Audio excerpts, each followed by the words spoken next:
आप लोगों में से बहुत सारे कैंडिडेट जिनका आईबी एसीआईओ का इंटरव्यू यानी कि साइकोमेट्री होना है, आप लोगों ने एसएस की फॉर्म को फिल कर लिया होगा डाउनलोड करके, और साथ ही ए फॉर्म को भी, और उसको अपलोड भी कर दिया होगा।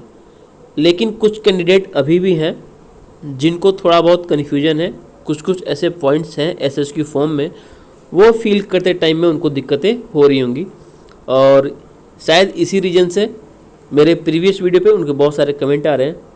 तो मैंने सोचा कि चलो उनका कन्फ्यूजन दूर करते हैं। एसएस की फॉर्म को ज़्यादा लाइटली नहीं लेना है, और साथ ही ए फॉर्म को भी, ठीक है। ये दोनों फॉर्म बहुत ही ज़्यादा इम्पोर्टेंट है। सबसे पहले बात कर लेते हैं कि कौन से मिस्टेक्स आप कर सकते हैं उसमें। एड्रेस जो है कहाँ का देना है, कब कब का देना है, जो रिलेटिव है उनका भी इंफॉर्मेशन आपको एसएस की फॉर्म में देना होता है, तो उसकी लिमिट क्या होगी, और आपके पास्ट के बारे में।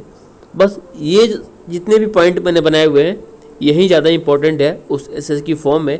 अगर इसमें आप लोग गलती नहीं करते हैं तो आपको आगे भी दिक्कतें नहीं होने वाली हैं।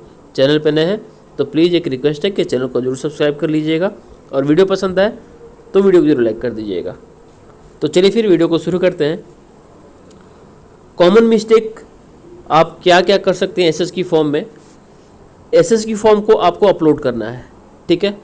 तो हो सकता है कि जब आपने फॉर्म को डाउनलोड करा होगा ना, तो उसमें आपको स्पेसिंग की थोड़ी समस्या आ रही होगी कि कुछ सेंटेंस बहुत लंबा लिखना है लेकिन आपको वहाँ पे स्पेस कम दिख रहा होगा, ठीक है। तो वहाँ पे आपको किसी शॉर्ट टर्म को यूज़ करना होगा, ठीक है। जैसे कि सपोज करिए अगर आपके पिताजी का, आपके फादर का कोई बिजनेस है, ठीक है, तो आप केवल कॉलम में बिजनेस लिख सकते हैं। बिजनेस में वो क्या करते हैं उसको पूरा डिटेल में लिखने की ज़रूरत वहाँ पे आपको नहीं है, ठीक है। चीज़ें मैं क्या बोल रहा हूँ आप समझिएगा। स्पेस आपको कम दिया हुआ होगा जब आप फॉर्म को डाउनलोड करोगे, तो आप डिटेल में ना जा करके टू द पॉइंट बातें उसमें फिल करिएगा, ठीक है। मिस्टेक और क्या होती है उसमें कि वहाँ पे आपको ओवर राइटिंग ज़्यादा नहीं करनी है उस पर, फॉर्म पे। तो एक बार आप लोग रफ पेपर पे पहले कर लें पेंसिल से, उसके बाद से उसको आप फिल करें और फिर उसको आप अपलोड करें, ठीक है। अगर फॉर्म में कहीं आपको कुछ क्रॉस करना है तो उसके जगह पे आप दूसरा पीडीएफ लें और उसको फिल करके फिर से उसको अपलोड करें। कहीं भी क्रॉस का आपको निशान उसमें नहीं होना चाहिए आपके एसएस की फॉर्म में या एएफ फॉर्म में, ठीक है ना। ब्लू या ब्लैक पेन को ही यूज़ करें, ठीक है। रेड पेन कहीं भी यूज उसमें ना हो। अब हम बात कर लेते हैं कि आपको एड्रेस कहाँ का देना है। तो सपोज करिए आप घर से कहीं दूर रह के आप पढ़ाई कर रहे हो, ठीक है, और आपका घर जो है वो कहीं और है। तो आपको हो सकता है कि एसएस की फॉर्म में लास्ट 2 ईयर्स का या लास्ट 3 ईयर्स का आपको डिटेल भरना होता है।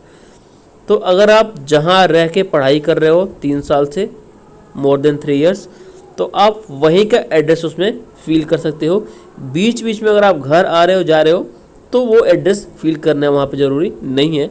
वहाँ पे लास्ट 3 ईयर से आप जहाँ पे रह रहे हो उसका डिटेल उसमें फिल करना होगा।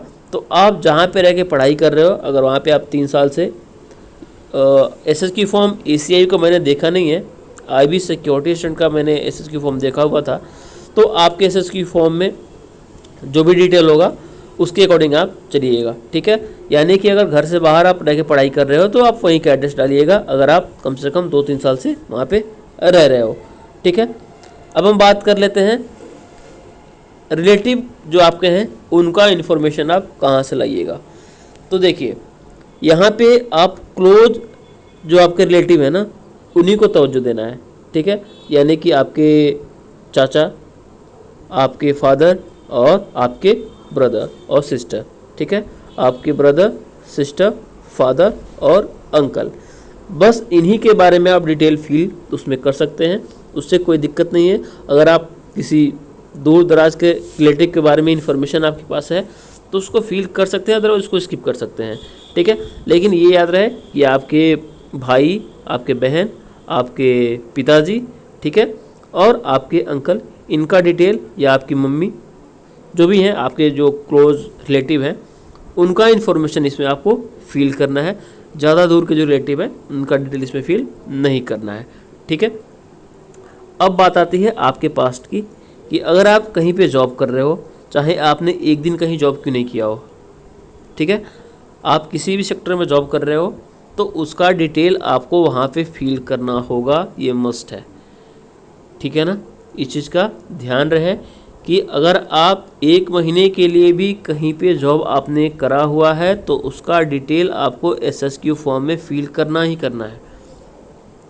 ठीक है, हो सकता है उसमें आपको डेट भी फिल करना पड़े कि आप किस डेट से किस डेट तक आपने उसमें जॉब करा है, या अभी भी आप उस कंपनी में जॉब कर रहे हो और जॉब करते हुए आप आए हुए हो इंटरव्यू देने के लिए IBACIO का। ठीक है, तो बस यही जो मेन पॉइंट है आपकी यही है। ज़्यादा ओवर राइटिंग या क्रॉस नहीं होना चाहिए आपके SSQ फॉर्म में। एड्रेस जो देना है SSQ फॉर्म के अकॉर्डिंग देना है। अगर आप 1 दिन के लिए घर पे आ रहे हो, 2 दिन के लिए घर पे आ रहे हो, लेकिन आप फिर चले जा रहे हो जहाँ पे आप रह के पढ़ाई कर रहे हो, तो आप वहीं का एड्रेस उसमें फिल करोगे। ठीक है, हाँ, अगर आपने कोई फॉरेन ट्रिप करा हुआ है, ठीक है, किसी दूसरे स्टेट में रहा है आपने अगर पास्ट में, तो उसका डिटेल आपको फिल करना होगा क्योंकि ये पर्सनली आपसे रिलेटेड है। ठीक है, वैसे ही आपके रिलेटिव के इन्फॉर्मेशन के बारे में मैंने ऑलरेडी बता दिया कि आपके भाई बहन, आपके पिता, आपके चाचा ताऊ, आपकी चाची, जो आपके क्लोज के रिलेटिव हैं, सबसे जो क्लोज हैं, उनका ही इन्फॉर्मेशन आप लोग उसमें फिल करिएगा। ठीक है, स्पेस कम है तो आप लोग टू द पॉइंट किसी भी पॉइंट को लिखिएगा उसमें, ताकि ज़्यादा ओवर राइटिंग ना करना पड़े। और जो आप उसमें सेंटेंस लिख रहे हैं उन वर्ड्स के बीच में स्पेसिंग जो है वो अच्छी खासी रहे, ताकि उनको भी समझ आए कि आपने क्या लिखा हुआ है, आप क्या उनको बताना चाहते हैं। ठीक है, इंटरव्यू में आपको कैसे डील करना है, क्या करना है, इसके रिगार्डिंग मैंने बस एक वीडियो अपलोड किया हुआ है। उसका लिंक इस वीडियो के डिस्क्रिप्शन बॉक्स में मैं डाल दूँगा, उसको आप लोग एक बार ज़रूर देख लीजिएगा कि इंटरव्यू रूम से पहले आपको क्या क्या प्रिपेयर करके जाना है। इसके रिगार्डिंग मैंने जो वीडियो बनाया हुआ है उसका लिंक इस वीडियो के डिस्क्रिप्शन बॉक्स में मैंने डाल दिया है। आप वहां से जा कर के उस वीडियो को देख सकते हैं। वो आपके लिए इम्पोर्टेंट हो सकता है क्योंकि वो डायरेक्टली आपके इंटरव्यू यानी आपके साइकोमेट्री से रिलेटेड है। उसका पार्ट 2 मैंने इसलिए नहीं बनाया क्योंकि आप लोग की तरफ से कोई भी रिस्पॉन्स नहीं आया था, इसलिए मैंने उसके रिगार्डिंग दूसरा जो वीडियो है इंडोर का वो मैंने नहीं बनाया था। आई होप कि आपको उससे मदद मिलेगी। आप लोग जाइएगा उस वीडियो को देखिएगा, प्लेलिस्ट में है और इस वीडियो के डिस्क्रिप्शन बॉक्स में मैंने ऑलरेडी डाला हुआ है। तो यही सारी चीज़ें हैं, इसको ध्यान रखना है। SSQ फॉर्म को ज़्यादा लाइटली भी लेकर नहीं चलना है और ज़्यादा इसके बारे में वो नहीं सोचना है कि कुछ गलत हो गया होगा तो मैं क्या होगा आगे चल के, ऐसा कुछ भी नहीं होने वाला है। ठीक है, जब एक बार आपकी वहाँ पे ज्वाइनिंग हो जाएगी तो ऑलरेडी आपके सारे डिटेल उनके पास चला जाएगा। लेकिन इनिशियल स्टेज है, अगर आप SSQ फॉर्म और AF फॉर्म को ही अच्छे से फिल नहीं करके जाओगे तो इसका भी थोड़ा एक बुरा इम्पैक्ट पड़ेगा आपके आगे के सिलेक्शन के प्रोसेस पे। ठीक है, तो आज की वीडियो बस इतना ही, धन्यवाद।